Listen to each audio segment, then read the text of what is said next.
Los medios de control constitucional son los mecanismos procesales, ya sean juicios, recursos, instancias o vías a través de las cuales se procura la anulación de actos de autoridad, actos de gobierno e inclusive actos de gobernado, por ser contrarios a la Constitución. Existen 5 medios de control constitucional: el judicial, el político, el mixto, el neutro y el popular. Los 3 primeros mencionados tienen como características que son jurisdiccionales en su trámite.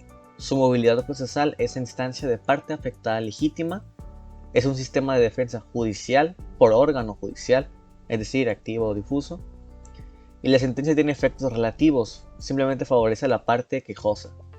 Ejemplos de estos son los juicios de amparo directo e indirecto y la justicia electoral. El control de la Constitución es tarea de un órgano creado para resolver los problemas de constitucionalidad. Tal es el caso de la Suprema Corte de Justicia de la Nación, cuando conoce la acción de inconstitucionalidad. ¿Pero qué es la acción de inconstitucionalidad? Es el medio de control constitucional promovido por órgano legitimado de naturaleza política oponible contra una ley, tratado, reglamento o decreto que, al entrar en vigencia, contradice lo establecido en la Constitución. ¿Quién se encuentra legitimado para promover la acción de inconstitucionalidad? Contra las leyes federales, el equivalente al 33% de los integrantes del Congreso de la Unión. Contra las leyes federales o tratados internacionales celebrados por el Estado mexicano, el equivalente al 33% de los integrantes del Senado. Y contra leyes generales de carácter federal y de las entidades federativas, el Ejecutivo Federal por conducto del consejero jurídico. Contra normas expedidas por el propio órgano, contra leyes electorales federales y locales, la CNDH, el INAI, el Fiscal General de la República, contra leyes federales y de las entidades federativas. Ahora vamos a hablar sobre qué es la controversia constitucional.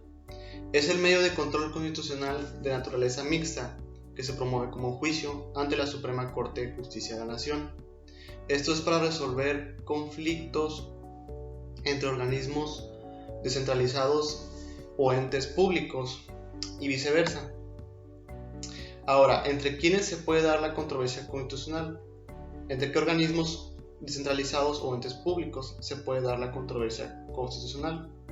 Se puede dar entre la federación y una entidad federativa, la federación y un municipio, el Poder Ejecutivo y el Congreso de la Unión, 2 municipios de diversos estados, entre una entidad federativa y otra,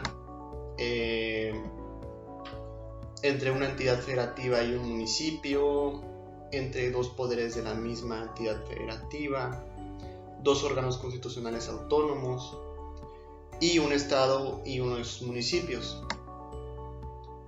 Ahora vamos a hablar qué son los juicios de responsabilidad oficial de los servidores públicos. Es la defensa preventiva de la Constitución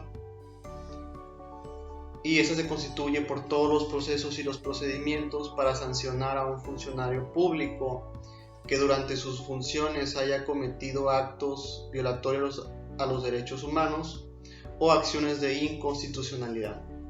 Buenos días, me tocó hablar sobre qué es la defensa subsidiaria de la Constitución. Son procesos y procedimientos dispersos en el texto constitucional aplicables al gobernado y de los gobernantes en distintos entes públicos. La autodefensa constitucional, cuando el propio órgano que dio el nacimiento de un acto de oscuridad decide revocarlo al percatarse que el mismo se aparta del mandato constitucional, siempre que la ley se lo permita y no dañe a otro tercero. La facultad de anular decretos de observación general, leyes de emergencia que han sido emitidos por el presidente de la República durante el estado de suspensión de garantías considerados inconstitucionales por la Suprema Corte de Justicia. La facultad se encuentra investida por la Suprema Corte para determinar por la ley constitucional de una consulta ciudadana y en términos de la fracción 9.3 del artículo 35 constitucional. También me tocó hablar sobre los medios de defensa constitucional frente a los gobernados. Esto es una tutela de derecho al acceso a la información pública, protección de datos de personas en posesión de particulares, restricciones en materia laboral de ciudadanos en personas físicas concesionarias de radio y televisión y partidos políticos, y defensa electoral ante partidos políticos respecto a la elección de candidatos. El día de hoy yo les vengo a hablar sobre qué son los medios de control constitucional.